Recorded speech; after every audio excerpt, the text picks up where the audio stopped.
सभी को राम राम, नमस्कार। मैं हूं पीके अग्रवाल। आप देख रहे हैं ट्रुथ प्लस। साथियों, आज बात करेंगे बांग्लादेश चुनाव की।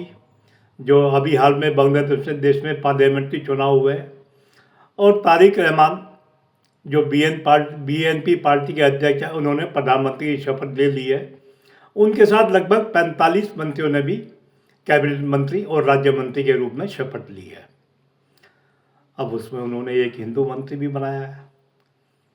अब हिंदू मंत्री बनने पर वैसे तो उन्होंने एक बौद्ध मंत्री भी बनाया है, लेकिन मैं केवल हिंदू की बात करूँगा। उन्होंने एक हिंदू मंत्री बनाया है। अब हिंदू मंत्री बनने पर भारत के लिबरल शुरू हो गए। उन्हें तो भारत सरकार के खिलाफ, बीजेपी के खिलाफ तो प्रोपेगेंडा चलाना ही है, भारत के खिलाफ भी चलाना है।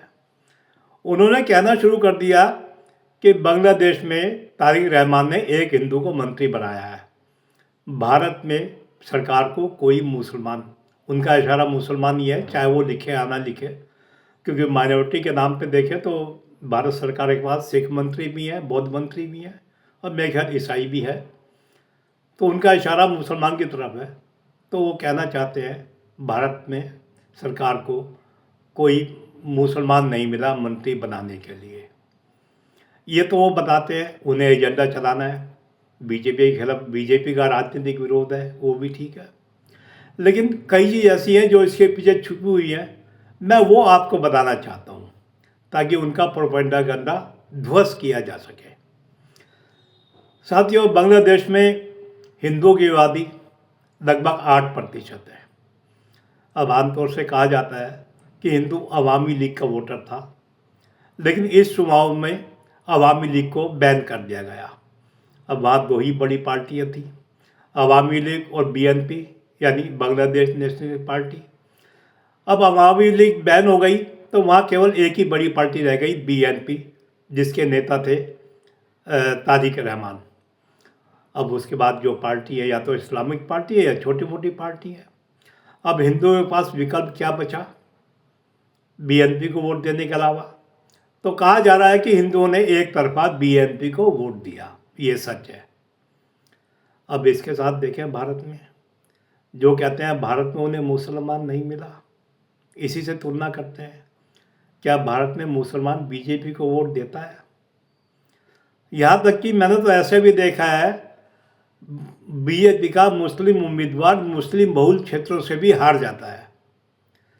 तो जब मुसलमान मुस्लिम बहुल क्षेत्रों से भी हार जाएगा तो बीजेपी को मंत्री बनाने के लिए कहाँ से मिलेगा? वो अलग बात है। सांकेतिक रूप से बीजेपी राज्यसभा से लाकर मंत्री बना देती थी, फिलहाल नहीं है। हालांकि वो जो राज्यसभा से आकर मंत्री बनते थे वो भी अपने समुदाय का वोट बीजेपी को नहीं दिवा पाते थे। और लोकतंत्र में कम से कम वोट का महत्व है, ये तो मानना पड़ेगा। अब बांग्लादेश में जो हिंदू मंत्री बना है वो निश्चित रूप से हिंदू बहुल क्षेत्रों से आया होगा, हिंदू वोट लेकर आया होगा। अब यहाँ दूसरा तुलना करते हैं। बांग्लादेश में चुनाव में बीएनपी पार्टी ने 4 हिंदुओं को टिकट दिया था, 4 हिंदुओं में 2 जीते। अब बांग्लादेश में कितनी सीटें ऐसी हैं जो हिंदू प्रभावित कर सकते हैं, मेरे पास ऐसा कोई आंकड़ा नहीं है। जैसे भारत में आप देखते होंगे, विश्लेषण आते रहते हैं कि इतने प्रतिशत सीटों पर, इतनी सीटों पर मुसलमान 20% है, इतनी पर 20 से 30% है, इतनी पर 30 से 40% है। वहाँ का ऐसा कोई डाटा मुझे नहीं मिला। अब आप सोचे, बीएनपी ने 4 हिंदुओं को टिकट दिया, 2 हार गए, यानी वहाँ का हिंदू 4 को भी नहीं जिता पाया, 2 को जिता पाया। अब भारत में तो मुसलमान बीजेपी को वोट देता नहीं, वो तो कांग्रेस को या सेकुलर दलों को देता है। वो आज सत्ता में नहीं है, जब वो सत्ता में होते होंगे ज़रूर हिस्सा देते होंगे। आज वो विपक्ष में है, आज विपक्ष में कितना हिस्सा दे रखा ये तो वो जवाब दे पाएंगे। बीजेपी को वोट नहीं मिलते, सांसद नहीं जीतते, तो बीजेपी क्या करे, नहीं बनाया। अब दूसरी तरफ चलते हैं। अब भारत में एक बात चलती है, आपने देखा होगा कि फलाना समुदाय सबसे बड़ी मेजोरिटी, देश में इतने प्रतिशत आबादी है और लोकसभा में उसके इतने प्रतिशत सांसद हैं। ये चलता होगा नैरेटिव, देखता होगा, सुना होगा आपने भी। बांग्लादेश में 8% आबादी है, वहाँ तो शायद ये नैरेटिव नहीं चलता। अब 8% के हिसाब से देखा जाए तो वहाँ की पार्लियामेंट में 24 हिंदू होने चाहिए, तो वहाँ तो केवल 2 ही हिंदू चुन के आए। उस पर तो कोई नहीं बता रहा, कोई लिबरल बता रहा है आपको कि बांग्लादेश पे 8% हिंदू है लेकिन 2 चुन के आए। 300 में 2, उनकी पार्लियामेंट 300 सदस्यों की है, यानी 1% से भी कम। ये कोई नहीं बता रहा। ये भी कोई नहीं बता रहा कि बीएनपी ने केवल 4 ही हिंदुओं को टिकट क्यों नहीं दिए, 24 को क्यों नहीं दिए, 20 को क्यों नहीं दिए, 15 को क्यों नहीं दिए, 4 को ही क्यों दिए, यानी लगभग 1% से कुछ ज़्यादा। ये भी वो नहीं बताएंगे। खैर 2 हिंदू चुन के आ गए, 1 को मंत्री बना दिया। अब कुल मिला के मंत्रिमंडल में प्रधानमंत्री तारिक रहमान से 46 सदस्य हैं। 46 सदस्यों में 1 हिंदू। अब 1 हिंदू तो सांकेतिक ही माना जाएगा ना। जिस